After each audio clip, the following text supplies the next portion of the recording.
매일 다투지만 헤어지지 못하는 연인, 죄책감을 느끼게 하는 가족, 나를 무능한 사람으로 만드는 직장 상사, 왜 나를 불행하게 만드는 사람들 떠나지 못하는 걸까요? 친밀한 관계에서 일어나는 정서적 학대, 가스라이팅을 최초로 규정한 책이죠. 그것은 사랑이 아니다. 저자 로빈스턴 박사는 가스라이팅의 창시자이자 30년 넘게 정신분석가, 심리치료사로 활동한 심리 전문가이고요. 콜롬비아 대학교 사범대 교수이고 예일 감성지능센터의 부책임자, 예일 아동연구센터의 부연구원으로 재직하며 터지투데이, 워싱턴 포스트, 하버드 비즈니스 리뷰 등 다수의 언론에서 소개되고 인용되는 연구와 각종 매체를 통해 미 전역에서 강연으로 활발한 활동을 이어가고 있는데요. 로빈스턴 박사는 그 심리치료사로 활동하면서 보니까 자존감을 갉아먹는 관계를 유지하며 극도의 비참함과 자기 혐오로 고통받는 환자들이 있었는데, 놀랍게도 이들은 대외적으로 유능하고 매력적으로 평가받는 사람들이었습니다. 또한 이들 모두 겉으로 보기에는 아무런 문제가 없어 보였다는 것이죠. 스턴 박사는 이를 정서적 학대로 보았고 영화 가스 등에서 가져와 가스라이팅이라고 이름을 지었습니다. 일단은 가스라이팅만큼 사람을 불안하게 만드는 것은 없으며 이 가스라이팅이 신체적 학대보다 더 치명적이라고 말했습니다. 당신이 당하고 있을지도 모르는 가스라이팅, 정확히 무엇이고 어떻게 일어나는 것인지 지금부터 살펴보시죠. 이 책은 제1장에서 가스라이팅이란 무엇인가, 그리고 가스라이팅의 3단계, 가해자의 3가지 유형에 대해서 알려주고 있습니다. 또한 어떻게 차단할 수 있는지 그 6단계에 대해서도 말해주고 있죠. 이 박사는 가스라이팅은 가해자와 피해자가 함께 만들어내는 비정상적인 관계라는 점을 지적합니다. 가해자는 자신이 옳다는 것을 증명하고 자신이 생각한 대로 피해자를 조정하기 위해 피해자의 머릿속에 피해자 스스로에 대한 의심을 심어놓는다라고 말하는데요. 가해자가 특히 많이 하는 말 3가지를 알려드리겠습니다. 첫 번째, 너는 너무 예민해. 이 한마디로 상대방을 인격적인 부분에서 모든 것이 그 사람 잘못이다 라고 몰아갈 수 있는 몹시 위험한 발언이라고 합니다. 그러니까 앞으로 넌 너무 예민해 라고 말하는 사람들을 주의해야겠습니다. 나 말고는 누구도 너를 참을 수 없을 거야. 3번째, 나는 그런 이야기 한 적 없어. 여기서 좀 더 가면 네가 혼자 상상한 거겠지, 이런 말을 해요. 그렇게 함으로써 피해자가 자신의 생각을 의심하고 스스로 부정하게끔 만드는 겁니다. 그러면 피해자들은 가해자가 옳을지도 모른다라고 생각하면서 가해자에게 인정받기 위해 가해자의 비난이 사실이 아님을 증명하고 또 가해자에게 자신이 좋은 사람이라는 것을 인정받기 위해 애를 씁니다. 몹시 중요한데요. 이 메커니즘으로 인해서 가스라이팅에 빠지게 된다는 건데요. 또 가해자를 이상화하거나 어떤 대가를 치르더라도 그와의 관계를 유지하기 위해 노력하기도 합니다. 스턴 박사는 이렇게 가스라이팅의 역학관계를 설명하면서 자신을 부정적으로 생각하거나 상대에게 사랑과 인정을 받으려는 사람, 나르시즘이 약한 사람일수록 가스라이팅에 노출될 가능성이 높다고 합니다. 그리고 가스라이팅 3단계가 있는데요.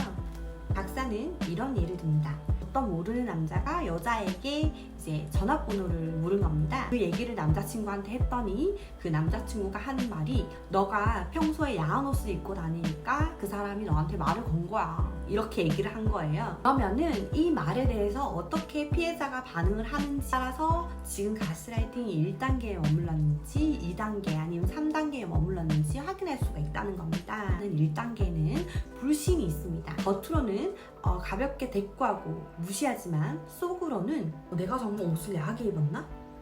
이렇게 내가 잘못한 거 아닐까? 라고 스스로를 의심하는 단계입니다. 2번째, 자기 방어. 나는 그런 적 없어 하면서 남자친구의 생각이 틀렸다는 것을 증명하기 위해 애를 쓰는 단계거든요. 그러므로 인해서 여자는 끝없이 논쟁을 하게 됩니다. 3단계 억압. 2단계에서 모든 에너지를 써서 지쳐버린 여자가 남자친구에게 무조건적으로 사과를 하거나 남자친구의 말을 인정하고 사과하거나 무조건 그에 맞춰준다면 3단계가 시작된 겁니다. 가해자에게 반박할 힘이 남아있지 않은 거죠. 그런 상태에서 피해자는 끝없이 이어지는 정신적 학대로 인해서 자신이 스스로 어떤 사람이었는지조차 망각하게 되는 굉장히 위험한 수준에 이른다고 합니다. 박사는 이 가스라이팅이 항상 이 세 단계를 거쳐서 일어나는 것은 아니라고 말을 했는데요. 1단계를 반복하는 관계도 있고 1단계, 2단계를 반복하는 관계도 있다고 했어요. 근데 이제 3단계에 들어서게 되면은 그 정서적 학대에 익숙해진 피해자가 일상 전반에 무감각해지고 가해자와의 관계에서 벗어나는 것을 포기하게 된다. 또한 이 사람 없이는 살 수 없다는 영원한 우정에 대한 기대, 타의 요구를 견디면 출세하고 성공할 거라는 믿음, 어릴 때부터 함께한 가족과의 애착 등 스스로 만들어낸 환상으로 인해서 피해자는 가해자를 더욱 사랑하려고 노력합니다. 정말 무서운 일이 아닐 수 없는데요. 의외로 이렇게 가스라이팅을 하는 사람들이 우리 주변에, 그것도 굉장히 친밀한 관계에서 많이 일어난다는 점을 주목해야겠습니다. 내 주위에도 가스라이팅 하는 사람이 있는지를 확인하기 위해서는 가해자의 유형에 대해서 알아보아야 하는데요. 박사는 가해자의 유형을 3단계로 나누었습니다. 첫 번째, 매력적인 유형. 기분이 상하거나 다툰 뒤에 제대로 사과를 하지 않고 꽃다발이나 비싼 선물, 로맨틱한 여행으로 무마하려는 사람들을 말하는데요. 사과를 받지 못해 기분을 풀지 않으면 그들은 자신의 노력을 알아주지 않았다면서 화를 내면서 행복할 것을 강요한다고. 피해자는 이게 뭔가 잘못됐다는 걸 알면서도 로맨틱한 분위기나 그런 상황 때문에 쉽사리 그렇게 말을 하지 못한다는 거예요. 두 번째, 선량한 유형이 있습니다. 선량한 유형은 스스로 선량하고 합리적으로 보이고 싶어 하지만 자신의 방식대로 조종하려는 가해자로, 피해자가 불만을 토로하고 무언가를 요구할 때 겉으로는 동의하는 척 공감을 해주진 않아요. 그래서 찜찜함을 남기는 게 유형이거든요. 또한 약간 수동공격이라고 하죠. 늦장을 부린다든지 일부러 대답을 늦게 한다든지 이제 침묵으로 일관한다든지 이렇게 하면서 상대방을 이제 되게 휘말린다고 하죠. 그런 유형의 사람들이 두 번째 선량한 유형의 가스라이터들입니다. 세 번째, 난폭한 유형. 대놓고 피해자에게 소리를 지르거나 냉대하고 피해자를 비난하는 유형입니다. 그러니까 네 어머니가 널 떠난 거야. 마치 피해자가 깊은 상처를 가지고 있거나 우려하는 주제를 공개적으로 거론하고 농담을 빙자 삼아서 조롱하는 스타일의 사람을 말합니다. 자, 그렇다면 가스라이팅에 벗어나기 위해서는 어떻게 해야 좋을까요? 책에서는 가스라이팅에 벗어나는 단계를 6단계로 구분해서 말해주고 있는데요. 첫 번째는 문제 확인입니다. 예를 들어서 나를 조종하기 위해서 상대가 하는 것은 모욕을 준다, 나쁘다 혹은 이기적이다 라면서 나를 비난한다, 이 정도가 될 수 있겠죠. 또한 그에 대하여 피해자인 내가 하는 것은 어떤 것이 있는지 확인해 보는 겁니다. 예를 들면 말다툼을 버리고 내가 나쁜 사람이 아니라 좋은 사람이라는 것을 계속해서 주장하고 인정받으려고 한다, 이렇게 확인할 수 있고, 두 번째는 스스로 동정하기입니다. 만약 몹시 폭력적인 남성에게 가까이 다가가려는 어린 아이가 있다고 상상해보라고 이 책에서는 얘기하는데요. 그 어린아이에게 느낄 만한 동정심을 스스로에게 가지라고 얘기해주고 있거든요. 우리는 어쩌면 자기 자신에게 가장 인색한지도 모르겠습니다. 세 번째는 희생할 각오입니다. 네 번째, 자신의 감정과 통하기.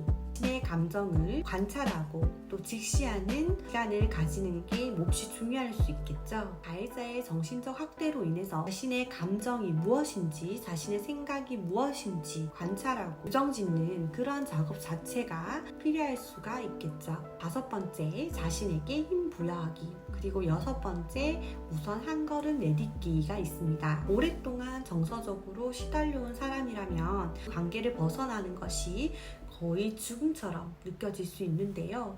이러할 때 그냥 단순히 한 걸음만 내디뎌본다라고 생각함으로써 어떤 행동을 할 수 있게 되고, 그 행동을 하면서 점점 그 상황에서 벗어날 수 있다라고 약간은 말하고 있습니다. 또한 무조건 가해자와 관계를 끊어야 한다고 얘기하지 않고 처리하고 긍정적인 관계로 나아갈지 거리를 둘지 혹은 아예 단절을 할지 생각해보라고 이야기하면서 그 선택과 기회를 제공해주고 있습니다. 또한 혹시 나도 가스라이팅을 당하고 있지는 않은지 체크리스트를 같이 넣어두었는데요. 그 체크리스트는 다음과 같습니다. 나는 가스라이팅을 당하고 있을까?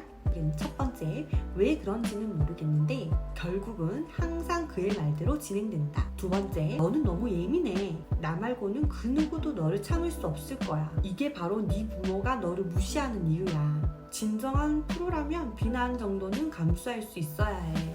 난 그런 얘기 한 적 없어. 그건 너 혼자만의 생각이야. 너 혼자 상상한 거겠지. 와 같은 말을 들을 때가 있다. 세 번째, 그와 잘 지내고 있는 것 같고 아무 문제는 없는데 행복하지가 않다. 네 번째, 그의 행동에 대해서 주변 사람들에게 자꾸만 변명을 하게 된다.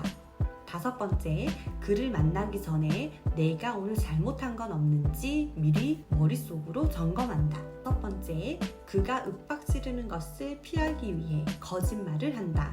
오늘은 가스라이팅을 세계 최초로 정립한 로빈스턴 박사의 그것은 사랑이 아니다 라는 책에 대해서 알아보았는데요. 오늘 내용 유용하셨나요? 유용했다면 구독과 좋아요 눌러주세요.